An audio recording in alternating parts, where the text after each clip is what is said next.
आपण पाहत आहोत SN न्यूज मराठी. लाईक करा, शेअर करा, सबस्क्राईब करा व रहा आमच्या सोबत अपडेट.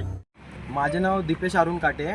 मी राहणार मुंबईचा आहे आणि मुंबईला आम्ही असतो. आमची गाव हे सांगोला आमचं गाव आहे आणि आमची सांगोल्यामध्ये अनाकडाळमध्ये गट नंबर 45मध्ये आमची जमीन आहे, महारवतनी जमीन आहे. हे महारवतन आम्हाला 100 वर्षापूर्वी आम्हाला भेटलेलं, आमच्या वडील पाजूत ही जमीन आहे आणि त्या जमिनीमध्ये आम्ही किती वर्ष 100पेक्षा जास्त वर्षापासून करून खात आहे. तर आता काही दिवसापूर्वी इथल्या गावगुंडांनी तिथली जमीन आमच्या भावांकडनं विकत घेतली.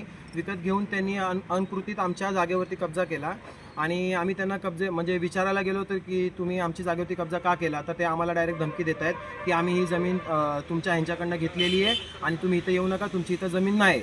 आणि आमची ही जमीन आम्ही करून खात होतो. आमच्याकडे पुरावे आहेत सर्व की ही जमिनीवरती आम्ही नांगरणी केलेली आहे आणि तिथे आमचा बोर्डसुद्धा होता. त्या बोर्डवरती क्लिअरली मेन्शन होतं की ही आमच्या भावंडांची नावं होती आणि त्यामध्ये लिहिलेलं होतं की ही महारवतनी जमीन आहे आणि या जमिनीमध्ये कुणी हस्तक्षेप केला तर आम्ही कायदेशीर कारवाई करू. तरी ते सर्व वाचूनसुद्धा यांनी आमचा तो बोर्ड काढून फेकून दिला आणि आम्हाला न कळता कोळेकर साहेब, राजेंद्र कोळेकर आणि उत्तम पाटील या दोन्ही गावगुंडांनी आमच्यावरती अन्याय केला आणि आमची जमीन हस्तगत केली आणि आम्हाला तिथून बाहेर काढून टाकलं. आम्ही जाब विचारताच आम्हाला बोलतात की तुम्हाला काय करायचं ते करा, ही माझी जमीन आहे, मी विकत घेतली आणि तुम्हाला इथं आम्ही येऊन देणार नाही, मग तुम्हाला काय करायचं करा. तर इथसर आम्हाला इथं कोणी आमची ओळख नसल्यामुळे आम्ही पोलीस स्टेशन गाठलं इथे आणि पोलीस चौकीमध्ये येऊन त्यांच्या नावाची रितसर NC दिली आणि त्यांना सांगितलं पण की आम्ही तुमच्या नावाची NC दिली. तर ते आम्हाला सरळ क्लिअर कटली बोलतात असं की अशा NC आम्ही कागद करून फेकून देतो, अशा NCची तुम्ही आम्हाला धमकी नका देऊ. आणि मग मी आज त्यांना जाऊन तिकडं माझ्या जागेवरती जाऊन मी भेटलो आणि मी त्यांना फोन केला. तर मी त्यांना सांगितलं की आमची जागा आहे, तिथं त्यांची माणसं काम करत होती, तर त्यांना आम्ही रोखलं इथं काम नका करू.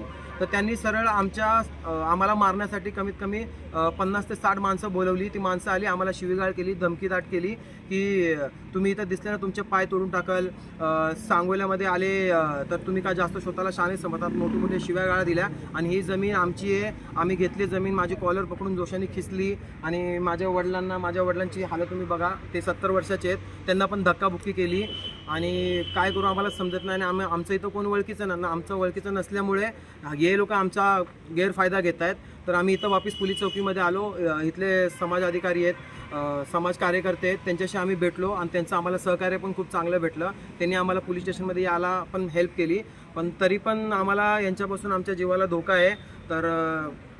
तरी हे राजेंद्र कोळेकर आणि उत्तम पाटील हे आम्हाला ह्यांच्यापासून आमच्या जीवाला धोका आहे. आता उद्या पण आम्ही जर तिकडे गेलो तर हे उद्या पण आम्हाला तिकडं माणसं पाठवू शकतील मारायला, या आम्हाला काही करू शकतील.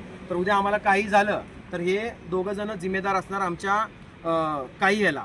आणि जरी आमचा हा मुद्दा जर या लोकांनी आम्हाला आमची जमीन नाही दिली तर आम्ही काही येत्या 2-3 दिवसामध्ये जे आपलं तहसील अधिकारीचं ऑफिस आहे तिथं आम्ही उपोषणाला बसू आणि आमची रीतसर आमची जमीन आम्ही कायदेशीररित्या आमची हासिल करू. आमच्या जागेवरती जो आमचा बोर्ड होता त्याच्यामध्ये क्लिअरली मेन्शन होतं की आमच्या सगळ्यांची नावं होती, जी 7-12 नावं आहेत आणि त्यामध्ये मेन्शन पण केलं होतं की ही जमीन आमची महारवतनातली, इथं कुणी बेकायदेशीर हस्तगत केलं तर त्याच्यावरती कायदेशीर आम्ही गुन्हा करू. आणि तिथं आमचा जुना पत्र्याचा शेड होता, खूप दिवसापासून बांधलेला, तो शेड पण आमचं राहण्याचं घर ते पण त्या लोकांनी तोडून टाकलं. मी तुम्हाला फोटो दाखवतो आमच्या बोर्डचा आणि आमच्या शेडचा. त्या बोर्डमध्ये क्लिअर कट मेन्शन आहे की आमची नावं मेन्शन आहेत, आमचं वतनातलं सगळं मेन्शन आहे आणि आमचा जुना शेड पण दिसतो याच्यामध्ये.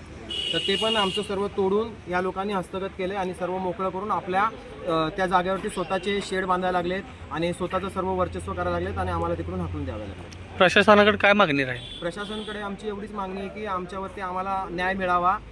जे पण बेकायदेशीर यांनी हस्तगत केलं आहे याला कायद्याने तुम्ही मोजणी आणून या काही तुमची जी जमीन असेल, आम्हाला त्यांची जमिनीमध्ये पण असं काही रस नाही की तुमची जी जमीन आहे कायदेशीर जिथं तुमची भरते तुम्ही तिथून घ्या, आमच्या जमिनीवरती तुम्ही हस्तगत नका करू. आमची बस एवढीच प्रशासनाकडे पण विनंती आहे की तुम्ही ह्याच्यामध्ये या गोष्टीमध्ये तुम्ही दखलंदाज करा आणि आमची जमीन आम्हाला मिळवून द्या.